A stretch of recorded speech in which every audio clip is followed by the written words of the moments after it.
Oke, di sini kita bakal coba simulasi dari flow interview. Di sini teman-teman hanya perlu klik tombol saya mau mulai interview. Lalu kita bakal tunggu respon dari AI-nya. Nah, di sini dia sudah merespon. Di sini teman-teman hanya perlu masukin posisi apa yang mau dilamar, kemudian bahasa akan digunakan dan juga job description dari posisi tersebut. Kita klik enter. Oke, di sini AI-nya bakal kasih ringkasannya dan juga kita tinggal buka voice activation dan bilang siap. Siap. Oke, siap. Kita langsung mulai aja ya. Pertanyaannya akan aku sampaikan satu persatu dan ngobrolnya santai aja tapi tetap profesional. Nah, kita mulai nih. Dari pengalaman kamu sebelumnya, gimana sih cara kamu menangani situasi di mana data proyek itu nggak lengkap atau nggak jelas? Kalau itu aku mungkin cari-cari datanya lagi dari sosial medianya dan juga gabungin dengan data yang udah ada sebelumnya. Oke, menarik. Jadi pendekatannya kamu gabungin data yang ada dan cari tambahan dari social media juga ya. Boleh ceritain lebih detail nggak misalnya? Langkah pertama yang biasanya kamu ambil buat ngisi kekosongan data itu apa? Jujur kalau untuk itu aku masih belum tahu, tapi mungkin spekulasiku adalah pastinya kita coba kulik lagi data-data di sosial media yang terkait dan kita coba cari lagi sih insight di dalamnya. Ya, jadi kurang lebih kamu bakal coba gali lagi info dari media sosial yang relevan. Nggak apa-apa, itu juga langkah yang masuk akal kok. Oke, kita lanjut aja ya ke pertanyaan berikutnya. Oke, Nah, sip. Jadi kita lanjut aja ya dengan pertanyaan berikutnya. Kalau misalnya kamu dihadapkan sama situasi di mana ada perubahan mendadak dalam tren social media, apa yang biasanya kamu lakukan supaya strategi kamu tetap relevan? kalau perubahan tren pasti dari awal udah harus firm dengan planning yang konten planning yang udah ditetapkan dari awal. Terus kalau kita misalnya melihat ada perubahan tren, pastinya kita harus sesuaiin juga nih mungkin beberapa konten yang harus disesuaikan dengan tren yang ada sekarang gitu.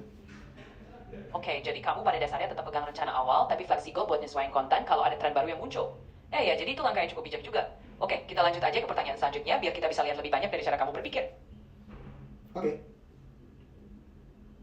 Oke, mantap. Kita lanjut aja ya dengan pertanyaan berikutnya. Jadi santai aja, aku bakal kasih pertanyaan satu-satu.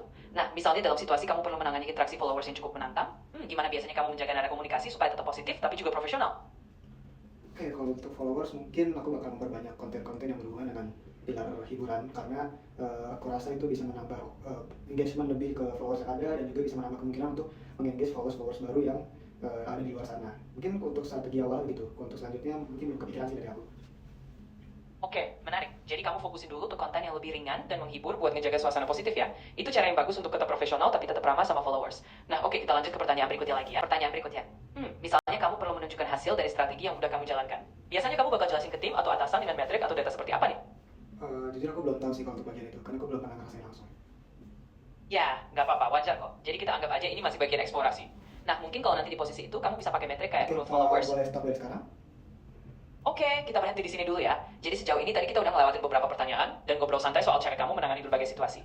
Nah, kalau kita rangkumin, nanti aku bisa kasih penilaian singkat juga. Tapi sementara ini, rata-rata kamu udah oke banget. Jadi kalau mau lanjut lebih dalam, tinggal bilang aja. Kalau udah cukup, nanti aku kasih ringkasan penilaian sementara. Udah cukup ya, dan aku mau minta evaluasinya dong secara keseluruhan. Oke, baik. Jadi kita akhiri dulu sesi pertanyaannya, dan aku bakal kasih evaluasi singkatnya ya. Dari penilaian sementara, rata-rata skor kamu itu misalnya ada di sekitar angka yang bagus. Misalnya untuk komunikasi, kamu cukup jelas dan strukturnya sudah oke. Dari sisi isi jawaban dan relevansi, kamu juga udah nyentuh poin-poin yang pas. Kalau mau evaluasi lengkap, aku bakal kasih rincian skor per kategori, kekuatan kamu, area yang bisa ditingkatkan, dan rekomendasi. Jadi silakan ketik aja evaluasi, dan aku akan jelasin detailnya. Evaluasi. Baik, kita masuk ke evaluasi lengkapnya ya. Jadi dari sesi tadi, ini ringkasan skornya. Komunikasi kamu dapat skor yang cukup tinggi, sekitar 8. Strukturnya jelas dan natural. Di sini skor kamu sekitar 7. Kamu udah relevan sama pertanyaan meski ada sedikit keraguan yang wajar. Relevansinya juga di sekitar 7 karena kamu berusaha tetap nyambung sama konteks social media specialist. Kekuatan utama, kamu punya kemampuan komunikasi yang ramah dan mudah dipahami, juga fleksibel dalam menyesuaikan jawaban. Yang perlu ditingkatkan mungkin bisa lebih percaya diri aja dalam ngasih contoh konkret atau metrik. Rekomendasi, coba latihan sedikit menyampaikan data atau studi kasus yang lebih spesifik. Kalau mau contoh jawaban ideal atau rekomendasi lebih detail, nanti aku bisa jelasin juga. Oke, sudah cukup. Terima kasih ya. Tentu, sama-sama. Senang bisa bantu simulasi interview ini. Kalau ada hal lain yang kamu butuhin di lain waktu, tinggal tanya aja. Semoga sukses dengan persiapan interviewnya, dan semoga hari kamu menyenangkan.